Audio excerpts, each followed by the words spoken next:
All right, guys, welcome in. This is the first episode. Mayhem Lacrosse. I'm Tony Della Rose, founder. I'm going to be running a podcast too, running through trainings as well. For my first episode, I have one of my former teammates, Rainen O'Curley, on the podcast. So, Rainen, why don't you introduce yourself? Yeah, my name is Rainen O'Curley. I'm going into my junior year. I'm a goalie. I'm from Victoria, British Columbia, Canada. Met Tony at Newberry, of course, last year, and I'm going up to play back to Division One at Queens this fall. So, yeah. A couple other things about me. I this past summer, I was on the U20 Team Canada team, and we went out to Jeju Island in South Korea, and we won gold in the U20 World Championship, so that was a great experience. And then also in the spring, Newberry won the SAC Championship. So two pretty good, cool teams to be a part of. Talking about championships, sounded like you had a great year of lacrosse. Just if you don't mind going into depth, talking about starting off in South Korea, winning it with Team Canada, and then finishing your year with Newberry winning the SAC. Just talk about both those things and what they meant to you. Yeah, I mean, it was great. Just it was kind of a new experience for me, just because there's two completely new teams and two teams that were like just so different. With the Team Canada, it was a bunch of not a bunch of box guys, but just a bunch of guys that were all like kind of knew each other through the box sphere, not so much the field sphere, but just kind of seeing how they related that like box game and translated that on the field, and then losing our first game to the United States, and then looking at the film, reviewing everything, going back, and then beating them a week later in the championship. That was crazy good. So just kind of seeing how a new team can come together and mesh in South Korea first, when the stakes were super high, but then even in just like that fall at Newberry with a team that I don't want to say like fractured at that time, but the team was pretty new. All the Limestone guys had just transferred in, so there was a bunch of new leadership.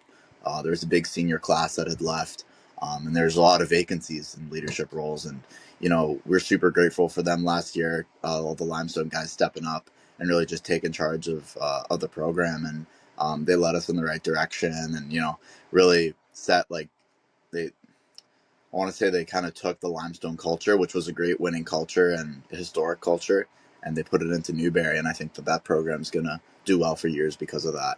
But also, just seeing, that theme of a team, a group of guys that hadn't really been together for all that long, but was really, really bonded and came together to accomplish a huge goal. So for the first time in history, too. Yeah, I 100% agree. I mean, that winning the SAC to end the season and my lacrosse career, pretty much, besides the NCAA tournament. But having that win for our team meant so much, especially with that team. Like, we started off the year not having any idea. Like, all of us, the returners, saw all these new guys coming in. We're like, how is this going to work? How is a bunch of Limestone guys going to get along with a bunch of Newberry guys? Because for the past couple of years, we hated them. They consistently beat us, and we were just hated Limestone, anything to do with them. And we get there, we get to Newberry, realize these guys are just like us. First night we're there, we're getting in trouble for partying on the front lawn, and it just gels from there. And it ends up, we end up winning the championship, and that run, starting from that LR game, double overtime game at Newberry, and the win, and then the come from behind in that game was very nice, and then going on and beating Wingate in the championship was just some icing on the cake after losing them earlier. But it was very special to win it with that team. All right, next topic. Rainen, if you have any advice for any kids, you're going to be playing Division One lacrosse next year. You've played it before. If you have any advice for kids who want to go play Division One lacrosse, what are things that you would recommend? Like, what are things that these kids need to be doing every day, and how can youth athletes, high school athletes, get to that next level? Two things. Everyone sees like the more obvious thing that everyone sees is getting better, and that is the tip of the iceberg. That's only the top of the iceberg, and there is a whole lot under that goes into playing Division One lacrosse. Um, Getting better isn't just playing in games. Getting better isn't just extra reps at practice. Getting better isn't just extra reps by yourself out of practice. Getting better isn't just extra reps with the trainer, isn't just extra reps with your friends. It's all of those things together. And when you can consistently gel all of those together and have a good regiment of, you know, you're in competitive game situations, you're in competitive practice situations, and you're really giving it your all, and you're not like, you know, taking it 50% when you're just doing the reps by yourself. You're not, if you're doing wall ball, if you're just passing with a friend, you're not just standing there and, just passing the ball against the wall. You're stepping into your throws, you're aiming at a brick, trying to hit that brick over and over again. And those are just the kind of things that I've implemented in my training regime and my practice regime. Because, especially as a goalie, I'm not able to just, call up my friends every time that I want to go shoot or I want to go to train, get better, and just be like, hey, like, let's go to the field. And, you need a net, and then you need balls, and then you need a place to work. It's got to be in the daylight. It got to be out of work, so it's all these different things. And this summer I've kind of struggled at doing that, getting guys out just to shoot on me, because, they're all in box season, box mode. Especially up in Canada, it's just the main focus. So to have someone come out and shoot on a field goal, it just isn't as like, it's not as able as it used to be, say in the spring season back when I was in high school. That was easy. So really maximizing the amount of reps that you can get, just shooting, just like repsing yourself. And for attackmen, that's competition reps. For defensemen, that's competition reps. Any of the competition reps are going to be so much better than just the reps that you're doing by yourself. But if you don't have access to those competitive reps, that's just kind of where you're going to need to be creative and do them yourself. Like me personally, kind of going through this drought where I don't really have anyone, or I do have people, but no one's like readily available, especially as a goalie. That's kind of the one thing that kind of limits me. I need someone else to come shoot.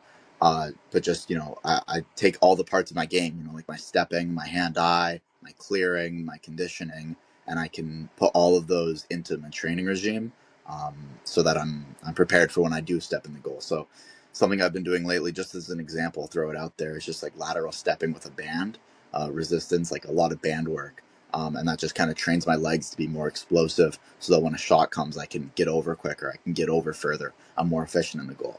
I've been running a lot lately this summer, just kind of trying to make sure that my fitness is peak, so I won't be like, behind, lacking anything after a long possession or anything. I can still get the ball across well. If the shot comes, I'm not too tired. I can, stay calm, play my position to the best of my abilities. But those are really transferable for all positions. Of course, they're going to be nuanced in like the goaltending position, but the same can go for attack and defense, face off, midfield. All those can, the drills can be created, and the drills are out there. And especially working with a private trainer, like a single one-on-one individual instructor, he's going to be able to cater to you like the best way possible. So that's kind of the first part that I would say, the first thing of playing Division One. The second thing is just reaching out to coaches and, putting your name out there. That is so huge, if you're trying to get to that level. And everyone kind of knows that. It's kind of it's like what's the word? Like when you put something out there so much, it becomes cliche. It's kind of the cliche. Oh, you got to email coaches, all this stuff. But it's just like the repetitiveness of, like, hey coach, like I'm really looking to come to your school, right? Like I work with a couple of goalies that I coach now. They're going into their junior year. So kind of like the year where the recruiting starts heating up a bit. And I'm on them today. I'm actually going to have a call with the kids later tonight about just like, all right, here's what you have to do. Here's who you should email. Here's how you should email. Here's a template for your emails. Here's when you should email, right? Because if you're emailing a coach in February, if you're emailing a coach in March, that's not going to do much. They're in their season, they're worried about playing Virginia next week. They're not worried about some random kid they've never heard about, right? But it's the summertime and it's the fall time, right, that it's super duper important just to get your name out there. And even if they don't fully read your email, even if they don't see your highlight tape and they're not like, oh, well, that's not like very impressive, even if that, at least they know your name. And then when you're playing in that recruiting showcase in Maryland, when you're playing up in Naptown, or you're playing in on the Long Island recruiting showcase, right, and they see you, then it's like, oh, I know that kid. I've heard of that kid before. He has interest in my program. It's not going to be a waste of time to reach out to him. I know he's going to respond. I know we can get ahead and start doing the recruiting process. So I say that's a huge thing, is really just getting ahead on getting your name out there for coaches. That's something that I fell behind on as from on the west coast of Canada.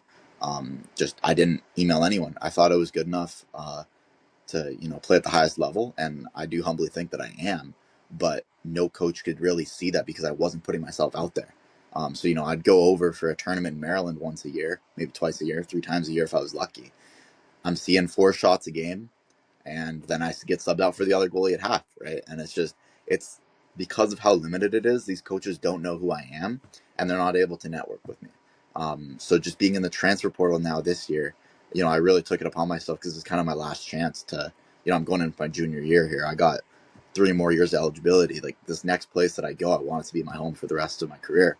So, I was sending out emails left, right, and center to pretty much every coach in Division One, just trying to get noticed, trying to get seen, trying to get recruited, and eventually it worked out for me with Queens. But it's just that relentless, like emailing, reaching out, contacting other coaches. Don't look off the Division Two, Division Three coaches because you never know, they might get bumped up to a job at Division One. So it's always super important just keeping your network good, especially if you're 15, 16, just starting the recruiting journey. Yeah, I think that's like the biggest thing. And a lot of kids, they go and they enter their senior year and they haven't done any emailing. They haven't done anything on the recruiting process, and then they go to their senior year and they're looking to play in college, but they only have a handful of small offers of schools they really aren't interested in, but they're very talented players. Like I know for me, my biggest goal was I wanted to win a national championship, and I didn't get that opportunity, but I got to play in the NCAA tournament twice. So I'm very grateful for those two opportunities. But you know, I didn't really look the D1 route. I looked more the top 20 D2, top 20 D3, and for me, it was just emailing all those schools. Like those the offers came from the schools, but it also came from me putting myself out there first and having to go to prospect camps. Like that's how I first Mm-hmm. committed to Cabrini, and that's how I got discovered by Cabrini. I um, went to a prospect camp. Coach was impressed. He saw me play at a tournament 2 weekends later, and we really started to connect and form a relationship. And that's also so important when you decide what college you're picking, is having a relationship with the coach and like trusting in your coach and having that coach trust you. It goes a long way, especially when you get to college. Um, all right, Rainen. Well, I think that's about all we got for our time. But thank you for coming out and talking. If you have any more advice for youth or high school lacrosse players, now give it your last comments in. Yeah. Just one more thing on that recruiting piece, because I think that's like the biggest part. You can be the best lacrosse player of all time, and you can live in Reykjavik, Iceland. No one's ever going to see you, right? So it's like just being humble enough to email all these coaches and just get your name out there as much as you can on your own time. That is super huge. And I remember when I was going through the recruiting process my first year, like when I was 16, 17, I was kind of shy and like nervous, and like if a coach wants me, they're going to email me, right? And I kind of fell into that trap and that way of thinking. Um, Basically just like, oh well, if they want me, they'll come to me. But as I kind of matured and I went through the recruiting process another 2 times in the transfer portal, I just realized that if you email a coach, if you show interest in a program, it's not like they're going to be like, oh, like, no, that's not good. No, like you're showing interest in a program that this coach put together, maybe from the ground, maybe he took it off someone.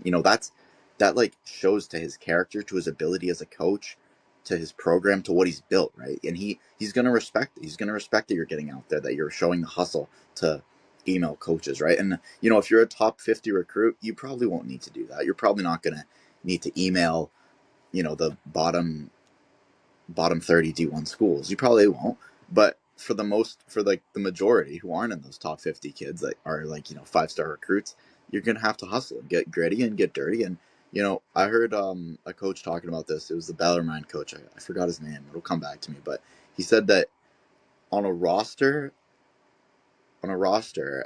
there's always going to be a spot for a guy that works hard. And a key factor of working hard is emailing coaches, just getting after it and like proving to them how bad you want to be there. Because they know, if this kid's emailing me once every month, once a month, once every 2 months, I bet he's putting in the extra work too because it means something to him, right? So that's kind of the last thing that I would want to tell myself if I was younger. Yeah, I think that's so big. And I saw a statistic the other day, and I think it was anywhere from like 11 to 13% of high school lacrosse players end up playing college lacrosse. That's from D1 to D3. Yeah, That is a very small number. So if you break that even lower, it's probably like 5% that end up going D1. So to get to that 5%, it's going to take extreme amount of hard work. Every extra rep that you can get, you need to have a stick in your hand every day. You need to work hard, and you're going to get out of it however much you put into it. If you don't put anything into the sport, you're not going to get anything back out of it. If you're not taking the time to email coaches, to look at schools you're interested in, and you're not taking the time to play wall ball every day, to get shots every day, to work on your footwork every day. Sometimes it might not be the fun thing to go up to your local high school and do sprints, but it's important if you want to be able to play at the highest level when you come to these club tournaments, when you come to these showcases, and when you're going to prospect camps. All these things are what allow players to play at the next level. It's not always the best players that get to play at the next level. It's the guys who work the hardest for it. And the guys who work the hardest are the guys the coaches want. Um, well, anyway, Rainen, thank you so much for your time, and good luck this coming up season at Queens. appreciate it. Thank you.